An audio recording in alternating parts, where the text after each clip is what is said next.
à toutes et à tous ma team kiffer, j'espère que vous allez bien. Aujourd'hui pour cette nouvelle vidéo, on va s'attarder sur un des faits de course des championnats du monde. Vous avez bien sûr le résumé qui est disponible en intégralité sur la chaîne YouTube, le résumé complet en images, en vidéo.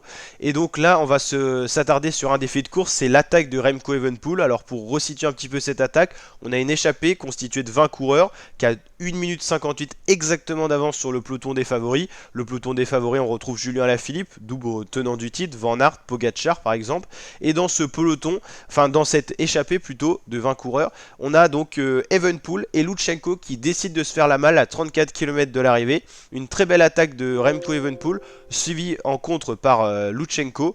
Et du côté des coureurs français, on est un peu piégé, hein. On a Bardet, Sivakov dans cette échappée, pas mal de coureurs italiens comme Lorenzo Rota. Tout le monde est un peu piégé. On est sur vraiment du plat sur cette attaque et c'est un peu surprenant de voir deux coureurs qui arrivent à creuser aussi rapidement. Derrière, ça essaye de contrer, mais en tout cas, Lutsenko et Evenepoel ont fait le trou.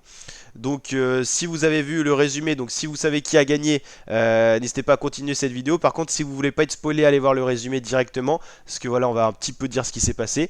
Et donc voilà ce duo qui se constitue, et au final, on a le futur vainqueur de la journée qui est Remco Evenepoel, qui va se faire la malle par cette attaque à 30 km de l'arrivée, qui lâchera ensuite Alexei Lutsenko, et personne n'arrivera jamais à revenir d'abord sur Evenepoel. Lutsenko, ils arriveront quand même à revenir sur lui, les autres coureurs, mais en tout cas, Evenepoel, c'est son moment clé, cette attaque qui lui a permis d'aller s'imposer pour la première fois pour lui sur ces championnats du monde, 10 ans après le dernier vainqueur belge, Philippe Gilbert.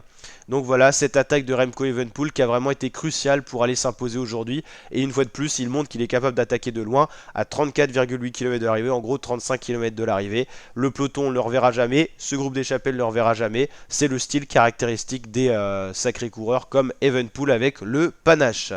Donc voilà pour cette petite vidéo replay de l'attaque d'Evenepoel pour bien comprendre et savoir un petit peu ce qui s'est passé. Et donc voilà un des faits marquants de cette journée.